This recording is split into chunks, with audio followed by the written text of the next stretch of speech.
Bonjour à toutes et à tous, bienvenue dans ce nouveau live Facebook de Futura. Je suis Nathalie Maillère, journaliste scientifique, et aujourd'hui je suis en compagnie d'Heidi Sylvestre. Bonjour Heidi. Bonjour Nathalie. Alors Heidi est glaciologue et elle prépare une mission pas tout à fait comme les autres dans le Svalbard, c'est en Norvège, et c'est une région que les chercheurs qualifient d'épicentre du réchauffement climatique. Elle nous en dira un petit peu plus tout à l'heure. Mais pour introduire un petit peu le sujet, j'imagine que beaucoup d'entre vous ont vu que, en provenance des pôles, les nouvelles en ce moment ne sont pas très bonnes. Des glaciers se brisent, la fonte des calottes s'accélère, des records de température tombent, un climat a même l'air de basculer, certains parlent de point de non-retour. C'est un peu la catastrophe. Donc, je vais laisser à Heidi maintenant le soin de se présenter un petit peu et puis de commencer à nous parler un petit peu du Svalbard aussi. Très bien, merci Nathalie et bonjour à toutes et à tous. Je suis super contente d'être ici ce soir et de vous parler un peu de mon métier et puis de ma mission qui arrive très vite.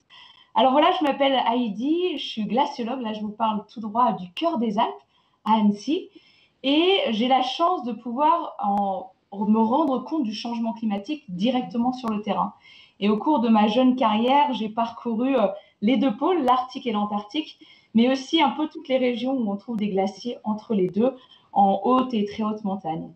Et aujourd'hui, avec tout un groupe de nanas scientifiques assez extraordinaires, on a eu envie de montrer un nouveau visage des sciences polaires. Donc c'est pour ça qu'on a créé tout ensemble un projet qui s'appelle Climate Sentinels, les sentinelles du climat. Et ce projet, il a pour objectif une expédition qui va se passer l'année prochaine, tout le mois d'avril, au Svalbard. Alors le Svalbard, c'est quoi? Comme tu l'as dit, Nathalie, c'est un archipel norvégien qui est entre le nord de la Norvège et le pôle Nord. Vraiment, c'est difficile de trouver plus au nord que ça.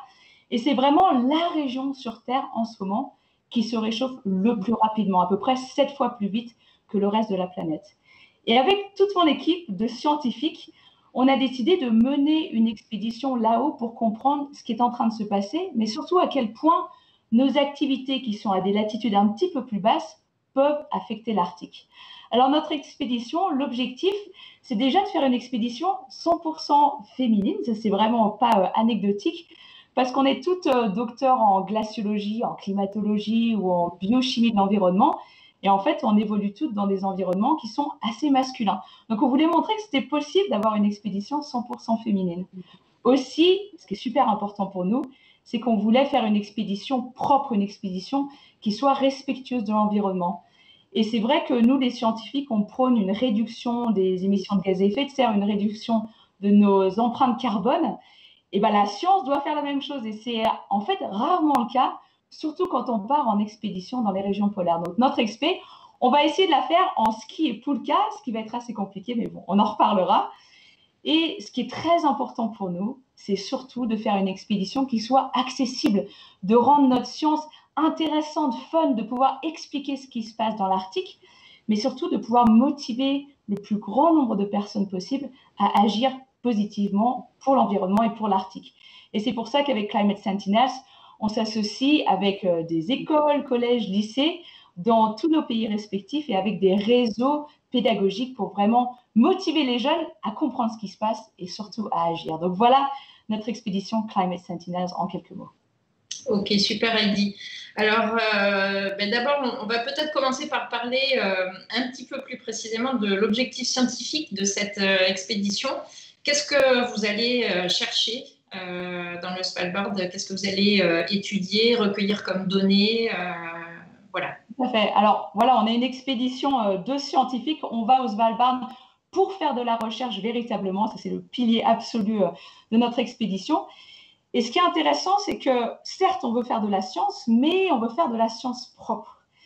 Et malheureusement, pour l'instant, c'est assez difficile de concilier les deux, parce que moi, quand je pars dans l'Arctique pour faire de la science, généralement, j'utilise des instruments qui sont hyper gourmands en énergie, qui sont très lourds à déplacer, et malheureusement, le plus souvent des cas qui nécessitent l'utilisation d'énergie fossile. Donc, tout ensemble, on a toutes des expertises qui se complètent, mais assez différentes les unes des autres. Donc, on a pu réfléchir à nos objectifs scientifiques qui allaient être compatibles avec un moyen de transport qui est ski poulka. Et donc, ski pulka, c'est vraiment back to basics. On utilise des techniques de déplacement très traditionnelles, mais ça veut dire déjà qu'on ne va pas pouvoir produire beaucoup d'énergie. On aura des petits panneaux solaires qui vont nous aider, mais surtout, on ne peut pas avoir des instruments très lourds. Donc, ce qu'on va faire, pendant un mois, on va parcourir à peu près 450 km en ski pulka, donc faire une sorte de grand transect sur l'archipel du Svalbard. Et tout au long de ce transect, on va récolter des échantillons de neige et de glace. Et ce qui nous intéresse particulièrement dans ces échantillons, c'est de mesurer leur concentration en noir de carbone. Alors, le noir de carbone, ce n'est pas compliqué. En fait, on sait tous déjà ce que c'est. Vous savez, quand on parle de particules fines ou de particules ultra fines qui sont émises par nos activités, à chaque fois qu'on utilise des énergies fossiles, on produit ces petites particules, déjà qui ne sont pas bonnes pour nos poumons, pour notre système cardiovasculaire, mais aussi ces petites particules fines, elles sont assez baladeuses, assez voyageuses, et des particules qu'on émet en France, par exemple, peuvent se déplacer très très loin. Et donc, ce sont des particules qui sont assez sombres, plutôt noires. C'est un peu, vous savez, quand on passe le doigt sur les bâtiments en ville, voilà, c'est ça le noir de carbone. Et donc, elles peuvent voyager facilement sur des milliers de kilomètres. Et ces particules, au bout d'un moment, elles retombent quelque part. Et lorsqu'elles retombent à la suite de chutes de neige, par exemple, sur la neige et la glace de l'Arctique, non seulement elles vont salir ces surfaces, elles vont les polluer, mais surtout, ce qui est important, c'est qu'elles vont les assombrir. Et tu sais, Nathalie, on parle toujours de l'Arctique comme une sorte de miroir naturel qui permet de vraiment un pilier de notre climat aujourd'hui. Et le fait que ce miroir naturel, qui est d'habitude très blanc, très propre, s'assombrisse, ça catalyse la fonte de l'Arctique. Et donc, jusqu'à maintenant, on n'a pas eu un transect aussi long réalisé en un hiver au Svalbard. Et donc, c'est la première fois que ça va être fait. Et grâce à nos petits échantillons, ce qu'on va essayer de faire, c'est déjà de déterminer la source du noir de carbone. Donc, est-ce que c'est quand on utilise nos voitures, est-ce que ce sont des feux de forêt? Mais surtout, on peut retracer tout le voyage de ces particules fines. Donc, on essaye de comprendre d'où vient la pollution et peut-être d'expliquer à certaines régions, à certains pays, que finalement, leurs activités ne restent pas à leurs frontières et peuvent aller jusque dans l'Arctique. D'accord. Ok, mais je crois qu'il n'y a pas, c'est pas le seul objectif, il me semble. Je crois qu'il y a que l'autre idée, c'est d'aller vérifier un petit peu, valider les données qui seront mesurées par les satellites. Alors, c'est tout à fait ça. Voilà, le deuxième objectif de notre expédition, ça va être de mesurer les propriétés du manteau neigeux du Svalbard. Alors, c'est par exemple quelle épaisseur de neige est-ce qu'on a sur les glaciers, quelle est la densité de cette neige. Et ça, c'est extrêmement important parce qu'aujourd'hui, on a une pléthore de satellites qui orbitent autour de la planète. Et ces satellites, notamment un satellite qui s'appelle ICESat-2, il mesure l'altitude des choses sur Terre. Par exemple, l'altitude des montagnes, l'altitude des forêts, l'altitude des glaciers. Et le problème, c'est que les lasers de ICESat-2 pénètrent dans la neige plus ou moins profondément, suivant les propriétés du manteau neigeux. Et donc, pour nous, de pouvoir passer un mois à mesurer les propriétés d'une grande partie du manteau neigeux du Svalbard, c'est des données qu'on va transmettre à la NASA ensuite pour qu'ils puissent justement valider, double-checker en quelque sorte les données récoltées par ICESat-2.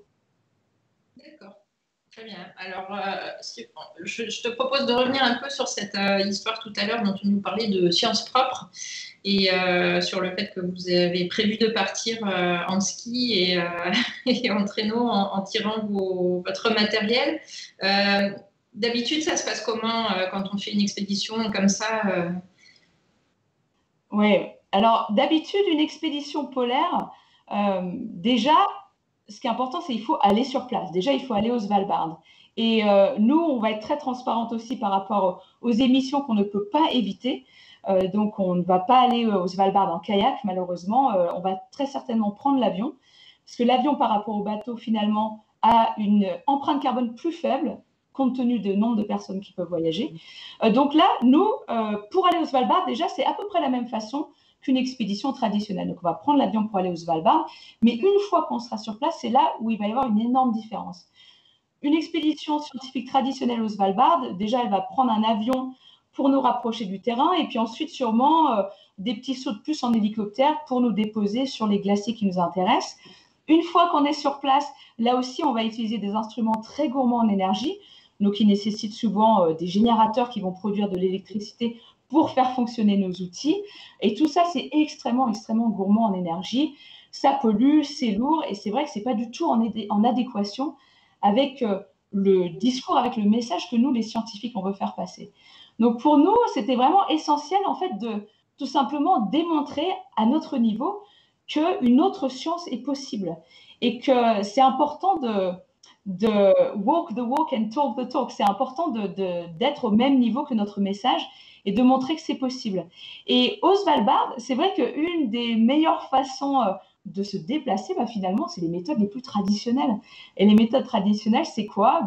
C'est d'être en ski. Alors, c'est une sorte de ski de fond un petit peu plus large que les skis de fond traditionnels qu'on va utiliser. Et derrière nous, on va tracter une sorte de luge qu'on appelle une poulka qui aura tout notre équipement. Et la poulka, elle va pouvoir faire entre 80 et 100 kilos au début de l'expédition.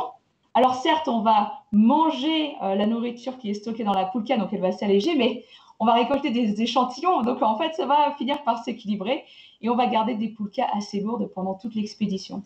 Et ce qu'on va faire, ce qui est vraiment important, c'est d'être hyper transparente par rapport à chaque partie de l'expédition. Certes, aller au Svalbard, ensuite, une fois qu'on est au Svalbard, tout au long de l'expédition, on va devoir faire fondre de la neige pour pouvoir avoir de l'eau liquide, de l'eau à boire. Ça aussi, ça va créer des émissions. Et donc, on a un partenariat avec une ONG suisse qui s'appelle myclimate.org qui va nous aider à calculer ces émissions. Et ces émissions, une fois qu'on les aura calculées, alors on va tout faire pour les réduire le plus possible, évidemment, en amont. Malheureusement, il en restera une petite partie. Et cette petite partie, ce qu'on va faire, c'est qu'on va la compenser en aidant une autre association, une autre ONG à planter des arbres au Groenland, parce que c'est possible aujourd'hui de planter des arbres au Groenland. Et donc, on va essayer d'avoir un impact positif dans la région qu'on va étudier. D'accord, super. Bon, par contre, c'est possible de faire une expédition propre, mais j'imagine qu'il faut s'entraîner quand même pour tout ça, passer un mois à skier au Svalbard, ça doit pas être évident. Oui, il faut s'entraîner pas mal. Et je tiens à dire qu'on n'est pas du tout des athlètes. Je veux dire, on est des scientifiques normales. Alors certes, on a beaucoup d'expérience de terrain à nous toutes, que ce soit en Arctique ou en Antarctique. Mais voilà, on n'est pas des athlètes. On a tout un niveau normal de scientifiques qui aiment le terrain niveau physique. Mais voilà, alors il faut s'entraîner, il faut prendre ça très, très, très sérieusement. Là, ça fait déjà quelques mois qu'on a commencé à s'entraîner. Et moi, c'est vrai que j'ai un entraînement que j'adore détester, en fait, qui est tirer des pneus de voiture dans la forêt, là, autour d'Annecy. Et en fait, c'est la meilleure simulation de faire un mois de ski poulka. Alors, c'est pas très fun, mais je peux vous dire que toutes les personnes que je croise dans la forêt quand je suis en train de tirer mes pneus, tout de suite ont un petit point d'interrogation au-dessus de leur tête et viennent provoquer la conversation. Et c'est assez chouette parce que ça me permet de leur parler un peu du projet tout en ayant des jambes d'acier. Et justement, ça tombe bien parce qu'on a quelqu'un qui nous demande, on va un petit peu sortir du schéma habituel, peut-être si ça t'embête pas. On a quelqu'un sur Facebook qui nous demande s'il faut avoir vraiment un niveau physique important et quel genre d'entraînement il faut faire pour préparer ce type d'expédition. Alors, ouais, merci pour cette question, super question. C'est vrai que quand on est scientifique de terrain, on a plutôt tendance à se prendre la nature en pleine face toute la journée, 24 heures sur 24, tout au long de l'expédition. Et c'est vrai qu'il faut avoir un minimum d'entraînement physique. Et l'entraînement physique, déjà pas mal d'endurance, parce que quand on est dans des conditions froides très longtemps, c'est vrai que d'avoir un niveau d'endurance, faire du jogging de temps en temps, ça aide pas mal. Et surtout, ça aide le corps à assez rapidement brûler beaucoup de calories pour maintenir une certaine température. Donc, c'est vrai que faire du jogging de temps en temps, ça aide, mais aussi d'avoir un niveau global de forme, de ne pas trop avoir de faiblesse, ça aide. Et en fait, surtout, ce qui est très important sur le terrain, c'est qu'on a tendance souvent à porter de l'équipement qui est très, très lourd. Et ça, je peux vous dire, moi, à force de faire des expéditions, je suis un peu cassée de partout. Et en fait, ça me force à maintenir ce niveau de fitness parce que sinon j'ai les bras qui tombent, j'ai un petit peu mal au dos. Donc c'est juste important, voilà, pas besoin d'être des athlètes, mais juste d'avoir un niveau de fitness suffisamment stable, en fait, tout au long de l'année. Oui, alors surtout qu'on n'en a pas parlé, mais l'expédition, en fait, devait avoir lieu ce mois d'avril passé. Et elle a dû être reportée à cause, bien sûr, des conditions sanitaires qui n'étaient pas réunies. Donc, vous deviez toutes être prêtes pour partir. Et puis, finalement, il a fallu recommencer l'entraînement, peut-être. Plusieurs questions en une. Pourquoi la reporter d'une année? Bon, effectivement, on s'aperçoit que la crise se poursuit, donc finalement, c'était sûrement une bonne idée. Mais en plus, je crois qu'il y a une raison climatique à ce report d'une année au mois d'avril.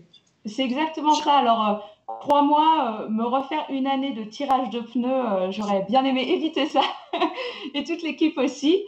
Mais ce qui s'est passé, c'est que juste avant, c'était quelques jours avant que l'équipe parte au Svalbard, le Svalbard, en fait, a fermé ses portes bien avant que la France mette en place un confinement et bien avant même que la Norvège mette en place un confinement et ferme ses frontières. Il faut savoir que le Svalbard, voilà, c'est un archipel qui est vraiment perdu au cœur de l'Arctique, donc d'avoir la moindre personne avec le Covid aurait des conséquences vraiment compliquées, assez désastreuses là-haut. Donc voilà, vu qu'ils sont perdus dans l'Arctique, ils préfèrent être très sérieux et tant mieux par rapport à ça. Et ce qui se passe, c'est qu'en effet, pour ce genre d'expédition qui dure 1 mois, eh ben, il y a une fenêtre météo dans l'année. Et la fenêtre météo, c'est le mois d'avril. Ce qui se passe, c'est qu'au mois d'avril, eh ben, il fait encore très froid au Svalbard. Il faut s'attendre à des températures facilement entre les -20 et les -10. Nous, on veut qu'il fasse froid parce que nous, on veut de la neige, on veut de la banquise, on veut que les glaciers soient bien bouchés par la neige. Mais aussi, ce qui est génial en avril, c'est que, en fait, on commence à avoir du soleil 24 heures sur 24. Et pour nous, en fait, c'est une énorme sécurité parce que au Svalbard, il faut savoir que c'est le royaume des ours polaires. Il y a plus d'ours polaires que d'habitants. Et pour nous, c'est ainsi essentiel de pouvoir regarder 24 heures sur 24 loin autour de nous, sans avoir une petite frontale sur la tête qui nous permettrait de voir à 10 mètres. Donc voilà, le mois d'avril, c'est ça ou rien. Donc c'est pour ça que la décision a été un peu prise pour nous juste avant qu'on parte cette année au Svalbard. Et on a décidé donc de repousser à l'année prochaine. Mais là, on est plus motivés que jamais. D'accord.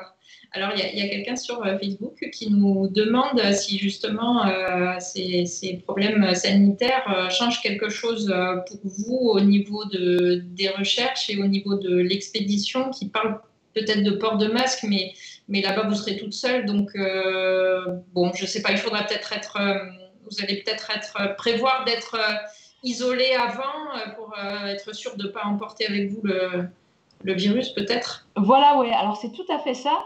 Et c'est vrai qu'on est 2 dans l'équipe, en fait, à aller enseigner au Svalbard juste avant l'expédition. Donc, Alia et moi, on donne toutes les 2 des cours. Il y a une université là-haut, ce qui est complètement fou. Et Alia donne des cours au mois de janvier, je donne des cours de glaciologie au mois de février. Et on nous a déjà averti qu'il y aura très certainement une quarantaine qui sera mise en place, des tests par-dessus ça.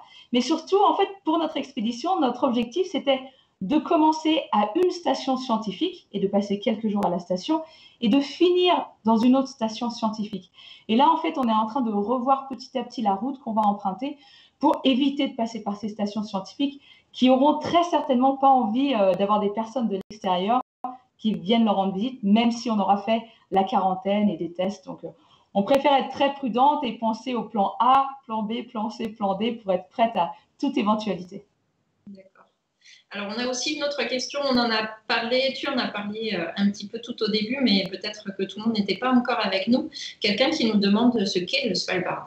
Ah, alors très bonne question. Alors, le Svalbard, c'est un peu le monde de Narnia pour les scientifiques. Il faut savoir que le Svalbard, c'est cet archipel qui appartient à la Norvège, en fait, qui est administré par la Norvège, qui se situe à mi-chemin entre le nord de la Norvège et le pôle Nord.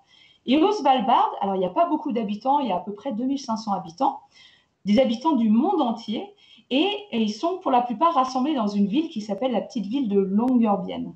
Et à Longyearbyen, on est à 78 degrés nord, donc il n'y a pas grand-chose de plus au nord que Longyearbyen, et on dit souvent que c'est la ville la plus au nord du monde. Et le Svalbard, pour nous les scientifiques, c'est un endroit vraiment très important, surtout par rapport au changement climatique. C'est l'endroit sur Terre qui se réchauffe le plus vite en ce moment. On dit que l'Arctique se réchauffe 2 fois plus vite que le reste de la planète, mais le Svalbard, en ce moment, c'est 7 fois plus rapide que le reste de la planète. Donc, en fait, tout ce qui se passe au Svalbard, ça se passe en accéléré. Et les études scientifiques qu'on mène au Svalbard nous permettent ensuite d'être extrapolés au reste de l'Arctique, mais aussi à l'Antarctique. Donc d'avoir ce laboratoire qui est finalement plutôt accessible au cœur de l'Arctique, pour nous, c'est essentiel pour comprendre ce qui se passe avec le changement climatique. D'accord. Et alors justement, est-ce qu'on sait un petit peu, est-ce qu'on a déjà des pistes pour savoir pourquoi cette région se réchauffe tellement plus vite que les autres? Alors, tout à fait, on a en quelque sorte un problème dans l'Arctique. C'est que l'Arctique, donc qui est au nord, est avant tout un océan qui est entouré de terre. Et sur ces terres, on a beaucoup de glace. Et sur l'océan, on a de la banquise. Et je vous disais tout à l'heure que ces surfaces blanches, donc que ce soit de la glace de terre ou de la glace de mer, ces surfaces blanches, elles agissent comme un miroir naturel. Donc le fait que quand on regarde une carte de l'Arctique avec le pôle Nord au milieu, c'est vrai qu'on voit pratiquement que du blanc. Et ce miroir naturel, c'est vraiment ce qui maintient l'Arctique avec des températures très basses. Et le problème, c'est que déjà la glace de terre est en train de se réduire à perte de vue. On sait que le Groenland fond très vite, tous les autres glaciers autour de ça, mais surtout la banquise. Et la banquise de l'Arctique est en train de subir, mais de plein fouet, le changement climatique. La banquise, donc c'est cette croûte de glace sur l'océan. Elle est attaquée par le fait que l'océan il se réchauffe, donc elle est grignotée par dessous. Elle est aussi grignotée par dessus parce que la température de l'air augmente aussi. Et le Svalbard en particulier, le Svalbard, il y a quelques décennies, était complètement entouré de banquise pendant l'hiver. C'était vraiment un endroit qui était complètement bloqué. On ne pouvait pas du tout y aller par bateau pendant l'hiver. Et si on regarde une carte du Svalbard aujourd'hui en hiver, si on a de la chance, il y a un petit peu de banquise dans les fjords, il n'y a plus du tout de banquise sur la côte ouest, un petit peu de banquise sur la côte est, mais c'est là où le changement est le plus dramatique. Et c'est pour ça que le Svalbard, en ce moment, se réchauffe beaucoup plus vite que le reste de la planète. Alors, autre question, un petit peu classique peut-être, mais toujours intéressante. On nous demande quels seraient les risques si l'Arctique venait à fondre totalement. Alors, je crois, on en parlait tout à l'heure en coulisses, qu'il y a eu justement hier et avant-hier des articles scientifiques qui sont parus sur l'Antarctique cette fois-ci, mais assez alarmants. C'est ça, merci pour cette question. Et c'est vrai qu'il n'y a pas du tout de bonnes nouvelles quand on regarde ce qui se passe au niveau de la cryosphère, donc toutes ces masses gelées sur Terre, mais surtout quand on s'attarde à l'Arctique et à l'Antarctique. Alors, l'Arctique, en ce moment, voilà, c'est l'endroit qui se réchauffe le plus vite sur Terre. Et même si ça nous paraît très loin, on a l'impression que l'Arctique fait toujours très froid, que rien ne se passe, mais au contraire, l'Arctique est en fait hypersensible à ce qui se passe en Amérique, en Europe ou en Asie. Et en ce moment, nous, les scientifiques, ce qu'on essaie de faire, c'est de travailler sur des projections. Alors, ce n'est pas la boule de cristal et on se dit, hop, hop, hop, l'Arctique, il va un peu se réchauffer. En fait, on a des modèles qui sont hyper puissants, des modèles qui sont basés sur nos activités, donc c'est-à-dire dans 80 ans, est-ce qu'on aura vraiment agi contre nos émissions de gaz à effet de serre ou au contraire, est-ce qu'on aura vraiment continué sur le même chemin? Et là, en ce moment, en fait, on est en train de courir tout droit vers une augmentation de température de 3 à 4,5 degrés d'ici la fin du siècle. Et ça, dans l'Arctique, ça se traduit par une augmentation de température à l'année qui pourrait être de 10 degrés. Donc, je ne sais pas si vous imaginez, mais tout est amplifié, en fait, tout est décuplé dans l'Arctique. Alors, pourquoi est-ce qu'on s'intéresse à l'Arctique? Déjà, par rapport à la banquise. Donc, si la banquise disparaissait en Arctique, certes, l'Arctique se réchaufferait, mais c'est surtout les latitudes de l'Europe, du nord des États-Unis, toutes les latitudes du nord, de l'hémisphère nord, pardon, qui se réchaufferaient. Donc, ça, c'est vraiment un trait d'union entre là où on est et l'Arctique qui est vraiment très important. Si la banquise disparaît, finalement, c'est tout le monde qui va en subir les conséquences. Mais aussi, en Arctique, il y a beaucoup de glace de terre. Donc, ce sont tous ces glaciers, ces beaux glaciers qu'on a au Svalbard, mais aussi le Groenland, qui est cette inland ice, donc cette calotte polaire qui contient jusqu'à 7 mètres d'élévation globale du niveau des mers. Donc, ça veut dire que si toute la glace du Groenland disparaissait, sur Terre, on pourrait avoir une augmentation du niveau de nos océans jusqu'à 7 mètres. Et ça, c'est vraiment monumental parce qu'on sait aujourd'hui qu'entre 0 et 10 mètres d'altitude sur les littoraux terrestres, on a à peu près 700 millions de personnes qui y habitent, qui y travaillent. On a les méga cities les plus actives sur Terre. C'est là où il y a le plus gros de nos activités économiques. Et ainsi, c'est vrai que si on commence à chatouiller un petit peu l'Arctique, ce qui est largement le cas, eh ben, les conséquences vont se faire ressentir partout sur Terre. Et je vais terminer là-dessus pour parler de ces projections.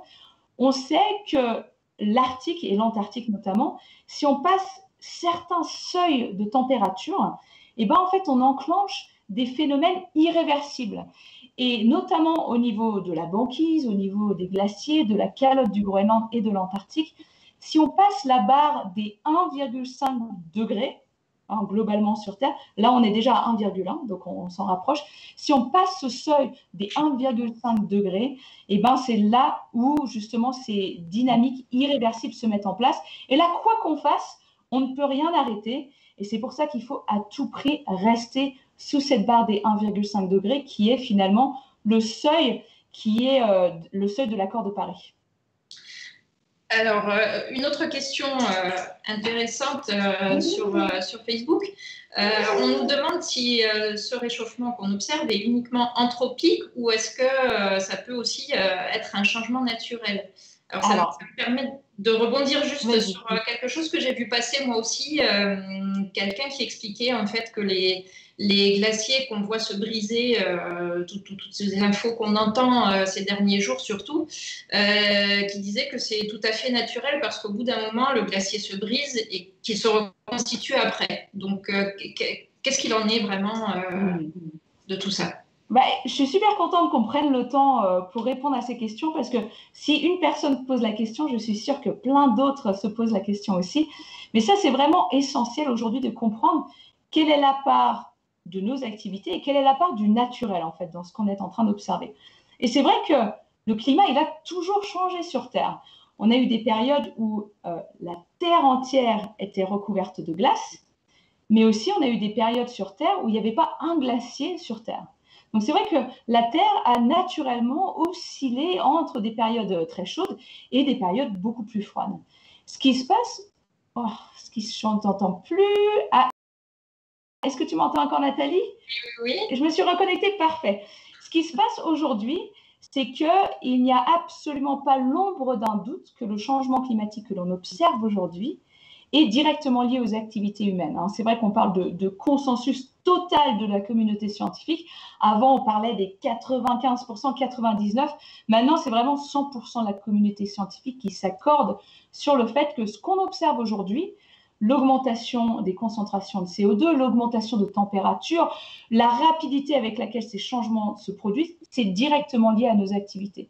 Les concentrations de CO2 qu'on a aujourd'hui dans l'atmosphère, ça fait 3 millions d'années qu'on ne les a pas atteintes. Avant, c'était d'autres processus qui mettaient ça en place. On avait la tectonique des plaques, on avait les émissions volcaniques, les émissions des éruptions volcaniques. Mais aujourd'hui, en à peu près 150 ans, ce qu'on est arrivé à créer est une augmentation quasi exponentielle des concentrations de CO2. Et ça, on peut tout à fait le retracer à nos activités. Alors voilà, ce n'est pas le Soleil, ce n'est pas le changement de l'orbite de la Terre autour du Soleil, ce n'est pas les éruptions volcaniques, ce n'est pas la tectonique des plaques, ce n'est pas la Lune, je ne sais pas ce que je pourrais inventer, mais ce sont véritablement nos activités aujourd'hui qui créent les bouleversements qu'on est en train d'observer. Alors pour en revenir à cette bonne observation par rapport aux glaciers qui se brisent, alors ces glaciers-là, je les ai beaucoup étudiés au Svalbard et je continue à bien les regarder. On les appelle des glaciers de marée. Et ce sont ces fameux glaciers, alors généralement ils sont gigantesques, qui commencent très très haut dans les montagnes et qui sont suffisamment grands, suffisamment gigantesques pour aller jusqu'au niveau de la mer. Et donc physiquement, ces glaciers, c'est vrai que c'est normal que quand on a un glacier fait de glace froide, solide, qui est en contact avec de l'eau liquide, c'est normal que finalement il y ait des morceaux de glace, des icebergs qui s'en décrochent. Mais ce qui est complètement anormal aujourd'hui, c'est que tous ces glaciers de marée sur Terre sont en train, d'une part, d'accélérer. Donc les glaciers sont toujours en mouvement, ils sont toujours en train de se déplacer. Mais là, on est en train de voir des glaciers qui multiplient leur vitesse d'écoulement chaque année pratiquement, parce que l'océan se réchauffe. Donc ils accélèrent, mais en même temps, ils deviennent de plus en plus courts. Donc ces glaciers-là, ils ne sont pas du tout stables, ils ne sont pas du tout dans un état de pleine santé. Au contraire, ils sont en train de se prendre le changement climatique de pleine face Et chaque iceberg qui tombe dans l'océan, c'est des contributions à l'augmentation du niveau des mers et des océans, et c'est des choses qui nous affectent directement. D'accord. Alors, on parle beaucoup, là, depuis le début, de l'impact du climat, du changement climatique sur les glaces.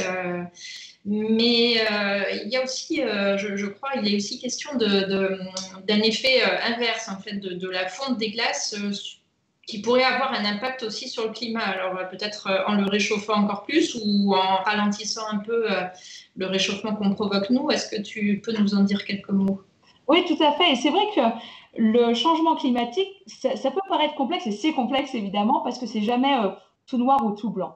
En fait, quand on parle de réchauffement climatique, c'est vrai qu'à l'échelle globale de la planète, la plupart des régions se réchauffent, alors qu'il y a quelques régions, alors c'est vraiment mais microscopique, c'est un peu l'exception qui confirme la règle, qui se refroidissent. Mais ça, c'est tellement mineur qu'en science, on parle que c'est insignificant, parce que ça ne change rien à la donne. Mais ce qui se passe, c'est que, et ça c'est vraiment une très bonne réflexion, c'est que notamment quand l'Arctique se réchauffe, que les glaces de l'Arctique fondent, ces glaces, elles vont apporter énormément d'eau douce dans l'océan. Et dans l'Arctique se passe quelque chose de vraiment crucial pour le climat partout ailleurs sur Terre, c'est que l'Arctique, c'est en quelque sorte le moteur du Gulf Stream. Et je suis sûre que vous en avez déjà entendu parler. Le Gulf Stream, c'est cet énorme courant océanique qui amène en France des températures qu'on appelle tempérées, des températures plutôt agréables par rapport à d'autres latitudes qui sont de l'autre côté de l'Atlantique, là, qui subissent des températures beaucoup, beaucoup plus froides en hiver. Et donc, le Gulf Stream, pour qu'il fonctionne bien, pour qu'il soit content, il faut que l'eau de l'Arctique soit suffisamment salée et surtout que l'eau de l'Arctique soit suffisamment froide. Ce qu'on observe aujourd'hui, c'est avec voilà, tous ces icebergs qui tombent dans l'océan, tous ces glaciers qui fondent, cette banquise qui disparaît aussi. Ce qu'on observe, c'est qu'il y a de plus en plus d'eau douce qui se met dans la machinerie du Gulf Stream. Et aujourd'hui, c'est indéniable qu'on est en train d'observer un ralentissement de cette énorme circulation océanique qui se traduirait chez nous, surtout dans l'Europe du Nord, par un changement complet des températures. Alors, quand je vous dis ça, c'est vraiment des processus super lents, hein. C'est des choses qui se mettent très, très lentement en place. Mais on pourrait avoir chez nous, et notamment en Europe du Nord, un refroidissement progressif de notre climat, donc un abaissement des températures. Donc, peut-être que certains glaciers viendraient à grandir, mais malheureusement, ce sont des processus qui se passent à des échelles de temps beaucoup plus longues que ce qu'on est en train d'observer aujourd'hui. Donc, on ne peut pas se dire, c'est un peu trop facile de se dire, mais oui, le Gulf Stream va ralentir, tout ira mieux chez nous, ça va s'équilibrer. C'est un petit peu plus compliqué que ça. D'accord. Alors, une autre question qui arrive sur Facebook. On nous demande si on commence à observer une prise de conscience collective ou si les choses n'avancent toujours pas ou toujours pas suffisamment vite pour stopper un peu ou pour ralentir cette machine parce que finalement ce qui s'est déjà produit, comme tu le disais tout à l'heure, semble plutôt irréversible et ça va être difficile de revenir en arrière. Alors, super question, et c'est vrai que moi, j'y crois à fond, quoi, dans cette prise de conscience collective, et vraiment, c'est ce qui nous motive à continuer à faire ces recherches, à comprendre ce qui se passe dans les régions polaires. Mais c'est vrai qu'aujourd'hui, ce qui est assez difficile à accepter, c'est qu'on commence à atteindre ces seuils où il est déjà trop tard. Et notamment, là, il y a une étude que tu as dû voir qui est passée il y a quelques semaines, qui nous disait qu'il est déjà trop tard pour sauver la banquise d'été de l'Arctique. C'est-à-dire que d'ici 10 à 15 ans, dans l'Arctique, il n'y aura plus de banquise pendant l'été. Et ça, quoi qu'on fasse, si j'ai une baguette magique aujourd'hui, et t'inquiète pas, je l'aurais déjà utilisée, quoi qu'on fasse à partir d'aujourd'hui, malheureusement, il est trop tard pour sauver cette banquise d'été de l'Arctique. Mais ce qui est essentiel à comprendre, c'est que surtout, il n'est pas trop tard. Il n'est pas trop tard pour agir parce que ce qu'on peut faire aujourd'hui, c'est déjà ralentir ce qui est en train de se passer, ce qui se traduirait par réduire le plus vite possible notre dépendance aux énergies fossiles, réduire le plus vite possible nos émissions de gaz à effet de serre, et donc de ralentir ces processus. Finalement, on aura peut-être plus de temps pour voir les choses venir et surtout plus de temps pour éviter de passer ces seuils de température. Et tu sais, moi, au travers de mon travail, je fais souvent des briefings en fait auprès des négociateurs du climat, auprès des gouvernements, pour leur expliquer ce qui se passe.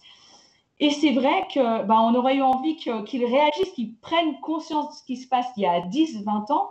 Et on sent qu'il y a vraiment un élan qui est en train de se produire, mais malheureusement, on a vraiment l'impression que ces personnes qui ont ce pouvoir extraordinaire de prendre des décisions qui vont impacter nos vies pour les prochaines décennies, les prochains siècles, on a l'impression que pour l'instant, il n'y a pas ce sentiment d'urgence. Et aujourd'hui, même si on regarde toutes les catastrophes qui sont en train de se produire sur Terre, il n'y a rien de plus urgent que de réduire nos émissions de gaz à effet de serre. Et ce qui me donne de l'espoir aujourd'hui, c'est de voir finalement le grand public qui est en train de prendre pleinement conscience de voir ce qui est en train de se passer, qui est vraiment dans l'action. Tu sais, je travaille beaucoup avec les jeunes aussi, et les jeunes générations, mais sont à 200% dans l'action climatique. Et pour eux, ces connaissances sont acquises, donc ils sont largement au-delà de débattre est-ce que ce qu'on observe est naturel ou pas. Ils sont vraiment dans l'action. Et aujourd'hui, c'est ce qu'il faut être, dans l'action le plus vite possible. Et chaque petite action collective peut avoir son impact. Et j'espère vraiment que ça va faire un effet boule de neige le plus vite possible. Alors pour rebondir là-dessus, je lisais aujourd'hui ou hier, je ne sais plus trop, une déclaration publiée, je ne sais plus par quel groupe de scientifiques, qui faisait un petit peu le rapport avec la crise sanitaire qu'on est en train de vivre en ce moment, et qui disait que ce que les gouvernements sont en train de faire avec le réchauffement climatique, c'est un peu comme de vouloir lutter contre le coronavirus, mais sans y mettre des mesures de distanciation, en fait. C'est-à-dire qu'on en parle beaucoup, mais on ne va pas jusqu'au bout, quoi. C'est ça, et c'est vrai que c'est une très bonne image. Il faut que cette action, elle soit globale, il faut qu'elle soit ambitieuse, il faut qu'elle soit efficace. Et là, on a un peu l'impression, c'est vrai que les pays se regardent entre eux à qui va faire le premier pas finalement. Heureusement, on a des pays qui sont vraiment, qui font tout pour faire bouger les choses, mais ça ne se passe pas assez rapidement. Et tous les conflits qu'on est en train d'observer en ce moment sur Terre, tout est lié de près ou de loin au changement climatique. Et si on ne prend pas ça suffisamment au sérieux, malheureusement, tout cela va s'aggraver. Ce sont évidemment des conflits pour des ressources, des conflits pour de l'espace, tout simplement, parce que des pays entiers risquent de se retrouver sous l'eau, et ça va être donc des migrations gigantesques qui risquent de se produire. On a parlé beaucoup de l'agriculture récemment, notamment de l'agriculture française. Par chaque degré ou chaque dixième de degré qu'on risque de gagner, ce sont finalement des centaines, des milliers, voire des millions d'hectares qui pourront ne plus produire les espèces qu'on est en train de cultiver en ce moment. Donc, il faut prendre ça extrêmement au sérieux et surtout agir le plus vite possible. Pas attendre la COP, pas attendre une technologie miraculeuse qui n'existe pas. On sait aujourd'hui quelle est la solution.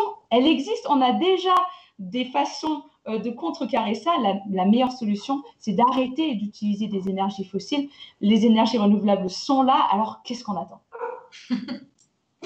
Bon, alors on va revenir un tout petit peu sur le sujet de la glace de l'Arctique, et puis peut-être on va se déplacer un petit peu en Antarctique. On en a moins parlé parce que je crois qu'en Antarctique, les phénomènes sont un petit peu différents. La fonte de la glace se passe pas de la même façon. D'ailleurs, il y a eu un moment où l'Arctique s'est étendu même. Il y a eu plus de glace au début, il y a quelques années, qui est peut-être une information qui a semé un peu le trouble parce qu'on se dit, mince, il y a le réchauffement, il y a plus de glace, c'est pas logique, mais tout est logique quand même finalement derrière. Finalement, voilà, tout est logique. Alors, c'est vrai que c'est super de parler de l'Antarctique parce que là, c'est encore peut-être plus obscur, encore plus loin de nous.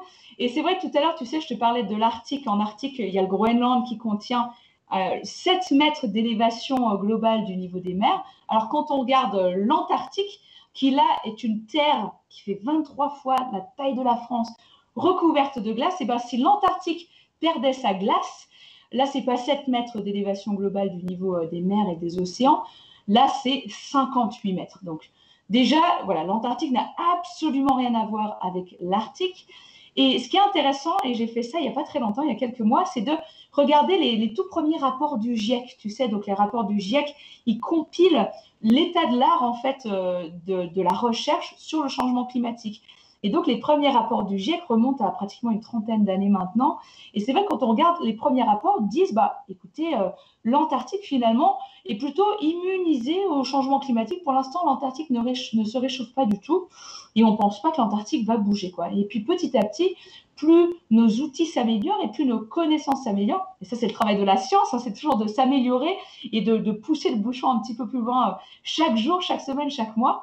Et on se rend compte qu'en fait, l'Antarctique est extrêmement sensible au changement climatique. Et ce qu'il faut savoir, c'est que l'Antarctique, c'est un peu un géant au pied d'argile. En fait, comme le Groenland, quand on a une masse de glace monumentale qui repose sur de la terre, la masse de glace, elle va affaisser en fait la terre.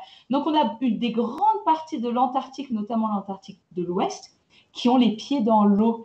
Et ça, c'est pas top, parce qu'en Antarctique, on voit qu'il y a des courants d'eau chaude qui arrivent finalement à lécher la base de l'Antarctique, à déstabiliser l'Antarctique par-dessous. Et même si ce sont quelques endroits en Antarctique qui commencent à se déstabiliser par-dessous, ces zones-là, elles sont connectées à des bassins gigantesques de l'Antarctique.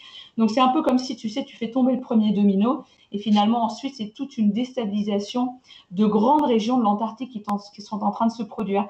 Et ce qui est assez intéressant, c'est que je te parlais tout à l'heure que l'Arctique, pour garder l'Arctique le plus stable possible, c'est 1,5 degré. L'Antarctique, c'est exactement la même chose. Si on passe ce seuil de température, si on va au-delà de l'accord de Paris, je lisais tout à l'heure, on peut dire au revoir à New York, on peut dire au revoir à Hambourg, on peut dire au revoir à Tokyo, parce que malheureusement, on crée ces phénomènes irréversibles et quoi qu'on fasse après, on ne pourra pas les arrêter. Alors, on peut construire autant de murs qu'on veut, on peut essayer de ralentir, de se protéger de l'élévation du niveau des océans, mais malheureusement, la seule solution, c'est de réduire nos consommations d'énergie fossile et de s'en débarrasser le plus vite possible. Alors pour ça, c'est la question qui se pose sur Facebook. Il faudrait certainement penser un petit peu plus écologie et un petit peu moins économie, bien que l'économie peut certainement se réconcilier aussi avec l'écologie. Oui, et figure-toi, cet après-midi, justement, j'avais une réunion avec quelqu'un du monde de la finance qui est pas du tout mon écosystème habituel. Mais c'est vrai que le monde de la finance, on a commencé à comprendre, alors on sait que c'est très important, mais on a commencé à comprendre son importance pour lutter contre le changement climatique à la COP 25 l'année dernière à Madrid. C'est là finalement où on s'est dit, mais d'avoir le monde de la finance avec nous, qui comprend ces enjeux, qui a envie d'investir pour des énergies propres, arrêter d'investir pour big oil, big gas, toutes ces industries fossiles, finalement, la finance peut vraiment complètement changer les choses. Tu te rends compte, si on payait les gens pour réduire leur empreinte carbone, si on payait les gens pour planter des arbres, si on payait les gens pour utiliser des énergies fossiles, finalement, ce serait une révolution. Et la finance, en fait, elle n'a pas du tout intérêt à financer, à avoir des investissements, en fait, instables. Et c'est vrai que le changement climatique crée cette instabilité ambiante, cette instabilité globale. Et pour eux, pour avoir une certaine sérénité et une certaine stabilité dans leur investissement, ils ont tout intérêt, et c'est peut-être une vision naïve des choses, mais ils ont tout intérêt à investir dans des technologies, dans des solutions qui nous permettent de ralentir ce qui est en train de se passer et de favoriser un climat stable. Oui, surtout que il me semble que je lisais il y a quelques jours aussi une étude qui a évalué le prix de tout ça, le coût de chaque tonne, il me semble que chaque tonne de CO2 émise, ils évaluaient ça à plusieurs millions de dollars en fait, et que donc finalement les investissements dans les énergies renouvelables et tout ça étaient peut-être plus intéressants. Complètement, oui. Mais c'est tout à fait ça. On a vraiment besoin d'une restructuration globale de notre économie. Là, on sait que ça ne fonctionne absolument pas par rapport à ce qui est en train de se passer, mais surtout, la valeur des choses n'est pas correcte. Tu vois, on achète des choses qui sont extrêmement polluantes alors que le fait qu'elles soient polluantes devrait augmenter leur prix de façon dramatique. Et c'est vrai que cette taxe carbone a une très mauvaise presse, mais il faut savoir que la taxe carbone, on pourrait redistribuer le revenu de la taxe carbone suivant les salaires, faire quelque chose le plus égalitaire. Alors, je ne sais pas si c'est le vrai terme, mais de redistribuer cette taxe carbone au plus grand nombre. Et comme ça nous permettrait vraiment de shifter la valeur des choses là où il faut. Mais surtout, ce qui est essentiel et ce que j'espère que tout le monde va comprendre, c'est que le coût de l'action est bien plus faible que le coût de l'inaction. Donc, c'est-à-dire, ne rien faire aujourd'hui, ça va nous faire dépenser mais des trillions, des centaines, voire des milliers de trillions de dollars, alors que d'agir aujourd'hui, finalement, c'est beaucoup moins cher, c'est beaucoup plus rentable. C'est pour ça qu'il faut agir aujourd'hui et pas attendre que les choses se fassent. Donc, la question à 100 000 dollars, c'est est-ce qu'il faut attendre que les dirigeants décident pour nous, ou est-ce qu'il faut qu'on prenne un peu tous et chacun les choses en main? Alors, d'une part, je pense qu'il faut les deux, mais je peux te dire, moi, où est ma conviction, c'est que c'est vraiment à nous de faire changer les choses. Et quand je dis nous, voilà, c'est vraiment la société, le grand public, la société civile, comme on dit. Mais c'est vraiment à nous je pense, d'une part, de nous éduquer sur ce qui est en train de se passer. Et c'est vrai que ça peut être un peu compliqué, mais vraiment, n'hésitez pas à aller contacter des scientifiques. Moi, régulièrement, je reçois des messages sur Instagram ou sur Facebook ou Twitter pour un peu être présente et expliquer ce qui est en train de se passer. Donc voilà, d'une part, de s'éduquer, mais surtout de s'approprier ce sujet. Parce qu'on est tous dans le même bateau. Alors certains diront que d'autres sont dans de meilleurs bateaux que d'autres, évidemment. On est tous face au changement climatique et c'est à nous de prendre ce sujet-là à bras le corps. Et à la suite de ça, j'espère que les gouvernements réagiront. Il faut des deux, il faut des deux, heureusement ou malheureusement. Mais je sens que l'énergie, elle est vraiment dans la société civile, que les idées, elles foisonnent en ce moment. Et on sent qu'il y a une petite révolution qui va devenir gigantesque qui est en train de se produire. Et ça me donne énormément d'espoir. Bon. Alors, peut-être une dernière question qui va un petit peu plomber l'ambiance, mais quelqu'un qui s'interroge et qui se demande si on venait à perdre l'Antarctique et l'Arctique, les glaces, est-ce que ce serait la fin du monde? Alors, c'est vrai que c'est une question un peu tristounette pour finir ce super question-réponse, mais voilà, nous, on y pense. Nous, en tant que scientifiques, c'est notre travail de voir ce qui, malheureusement, pourrait se produire vraiment dans le pire du pire des cas. Alors, ce ne serait pas la fin du monde. La planète, elle a déjà vu d'énormes bouleversements climatiques qui se sont produits alors, sur des échelles de temps beaucoup plus longues.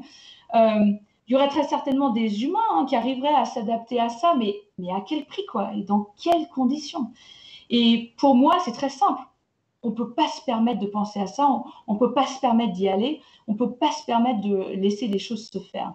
Donc, c'est peut-être important d'y penser un petit peu quand même et de se dire, voilà, quel est le pire des cas, mais surtout, n'y allons pas, quoi. Et là, malheureusement, on est en train de courir tout droit dans cette direction-là. Donc, allez, ça, c'est fini. On tourne la page et là, on se met dans l'action. Voilà, alors, petite précision quand même, fin du monde, fin de l'humanité peut-être, mais la planète serait toujours là, elle, ça c'est sûr. C'est ça. Bon, mais je crois que ce live Facebook touche tout doucement à sa fin. Et avant de finir, Heidi, je vais te laisser l'occasion de transmettre un message ou de nous parler de quelque chose qui te tient peut-être à cœur. Ah ouais, super. Écoute, déjà, merci Nathalie, merci Jérémy en coulisses et merci pour toutes ces super questions. Ça a été vraiment un bon moment et puis j'espère que vous avez appris quelque chose. Mais pour le mot de la fin, je voulais vraiment terminer là-dessus. C'est que demain et après-demain, on a 2 journées qui sont vraiment importantes, qui s'appellent les Journées mondiales d'action pour une justice écologique et sociale. Donc demain et après-demain, ce sont les journées d'action pour le climat. C'est organisé par Fridays for Future, en France aussi par Youth for Climate France, qui sont 2 organisations de jeunes qui sont vraiment à fond dans l'action climatique. Donc n'hésitez pas peut-être de passer quelques minutes demain à se pencher sur ce sujet, mais surtout à voir ce que vous pourriez faire à votre niveau. Et les solutions, elles sont partout autour de nous quand on cherche un petit peu. Donc vraiment, n'hésitez pas, gardez bien l'Arctique et l'Antarctique dans votre tête et pensez que chaque action qu'on fait aujourd'hui peut avoir un impact négatif, mais surtout un impact positif pour ces régions-là. Donc, autant faire en sorte que ce soit un impact positif. Super. Merci Heidi pour ce moment partagé avec nous. Et merci à toutes celles et à tous ceux qui nous ont suivis sur Facebook. Futura vous donne rendez-vous très bientôt, je crois, pour un nouveau live Facebook. Et en attendant, je vous souhaite à toutes et à tous une excellente fin de journée. À bientôt. Bonne soirée.